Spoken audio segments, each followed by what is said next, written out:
If you're not well positioned for an economic downturn at all times, you could be risking everything.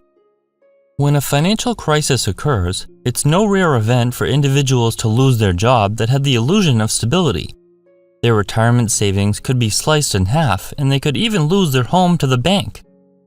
All of these could cause lasting health implications and troubled relationships.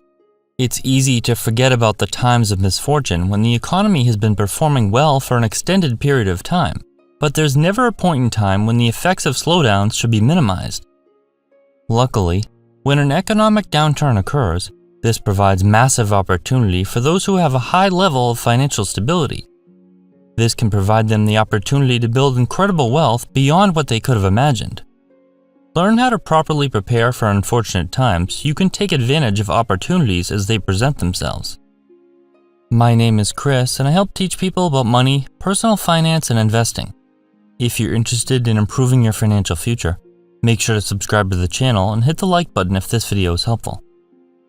Loosely speaking, a recession is a large decline in economic activity that lasts more than a few months.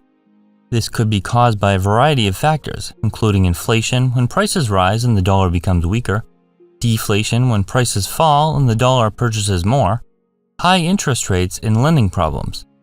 These issues typically result in higher unemployment, lack of consumer confidence, people losing their homes, and businesses going bankrupt. Due to these factors, the stock market typically plummets as investors panic, lose confidence, and pull their money from the market. One habit that you must establish in order to improve your finances at any point in the economic cycle is to live below your means and spend less than you earn. The gap between your income and your expenses is what is used to invest for your future and pay down debt. Unfortunately, though, so many people fall into the trap of continually increasing their expenses proportionately with their income, resulting in a never-ending cycle of barely scraping by. When they get a raise, that money is immediately allocated to a brand new car or a larger home. When their tax return hits their account, it's already spent on a vacation. The phrase, live below your means, might bring a few words to mind, like boring or mundane, but there's so many positive changes in your life that will come about when you begin to do this. Did you know that the average millionaire has 7 streams of income? They don't rely on one single paycheck from their job to pay their mortgage, car payments, and all other bills with a constant worry of being laid off. When your income's diversified, you have less reason to worry in the event that one stream dries up. When you combine living below your means and diversifying your income streams, you'll still be able to pay your bills during an unfortunate event. Perhaps the best advantage of having multiple avenues that pay you income regularly is the chance of one particular income stream taking off. For example, an individual working a 9-to-5 job begins a side hustle detailing cars on the weeknights and weekends.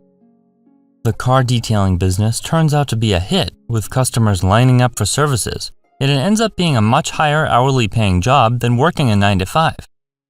They're now able to quit their full-time job and focus on the detailing business with double or triple the annual income than they were being paid at their main job. Paying off debt doesn't make sense for every single situation. To put it simply, it makes sense to pay off high-interest debt quickly while making minimum payments on low-interest debt. Instead of taking every extra dollar you have and eliminating the low-interest loans as quickly as possible, that money could be invested to earn more interest than you're paying. Ask yourself if it would be wise to invest extra money that could earn a 10% return instead of paying off debt with a 3% interest rate. From a mathematical standpoint, this makes sense. But some people ignore the fact that your monthly needs are going to be incredibly low when you have very little to no debt obligations. Think of how low your monthly expenditures are going to be when you have no car payment, student loans, credit cards, and even no mortgage when compared to someone who's drowning in debt. This puts you in a much better position in the event of a recession and the potential risks associated with an economic blow. Never mind the fact that you're going to sleep much better at night. How many purchases have you made that you've later regretted? That car you bought brand new that's now dented, having frequent mechanical issues, and is worth practically nothing? What about that timeshare that was pitched to you while on vacation, or the extravagant wedding with 300 people you invited to marry your now ex-husband or wife? There's nothing wrong with spending money on these expensive things if they're important and bring you happiness, but the problem lies when people habitually make large and small purchases without blinking an eye. Continually wasting money on things you could care less about a few days, weeks, or even months after purchasing them is guaranteed to drain your wallet. These meaningless, forgetful expenditures will have you wondering where all of your hard-earned money went when you lose your job or your retirement savings halves in value during a market crash. Thinking twice before buying an expensive item or carefully considering whether or not you want to splurge will be appreciated by your future self, and you'll receive more joy from each dollar spent by not making a purchase that will be forgotten shortly thereafter. When the stock market crashes or there's a recession, it seems like things as you know it may be coming to an end.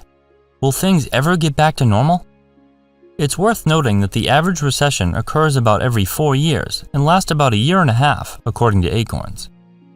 The average bear market, or when stocks drop at least 20%, occurs about every 3.5 years and lasts between 9 and 10 months, with the average stock market drop during these periods being around 35%. In short, about every 3.5 years, you can expect the stock market to drop an average of 35%, but not to worry because it tends to recover in less than 1 year.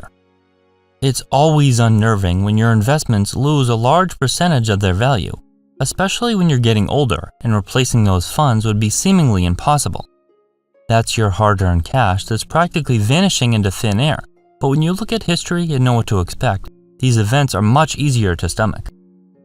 Remembering that markets are not always positive will urge you to prepare your portfolio for such occurrences and stay away from anything you wouldn't want to own when setbacks do strike. Maintain a safe amount of leverage at all times, meaning don't borrow more money than you'd be comfortable having during all market cycles. Buying stocks on margin seemed like a foolproof idea when the economy had been healthy for a few years, but what about when things take a turn for the worse? Would you still consider that to be a good idea, or are you over-leveraged?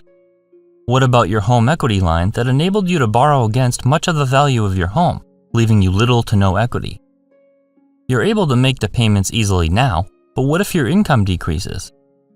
Borrowing money has potential upside, but you need to be extremely careful to not over-leverage, and considering each cycle of the market will help you do this. The worse off the market or economy is, the better the opportunities are for profit. As Warren Buffett famously stated, be fearful when others are greedy and greedy when others are fearful. Investors who are well positioned to buy assets at a discount are often handsomely rewarded when these assets reclaim their all-time highs.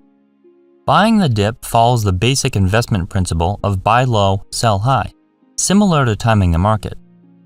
While timing the market completely can be extremely difficult, buying stocks when you see a sharp decline in prices with the intention of holding onto them for a very long time is a simple strategy. This is only wise to do if you have plenty of cash available to risk by investing, but for those who have extra capital to deploy, a recession could signal an opportunity. It's incredibly easy to forget exactly how things looked during past recessions, especially for younger individuals who have little to no prior memory of them. When the economy is thriving and seemingly invincible, those bad times are distant memories. Remembering these times and always being prepared for them will mean you're in a much better position to withstand an income interruption, a major loss in your portfolio value, and even give you the opportunity to take advantage of incredible value in the markets. Compare this to someone who is ill-prepared and expects nothing but a perfect economy and constant uptrend with their investments, who might lose their home, encounter major problems with their family, and many other detrimental issues.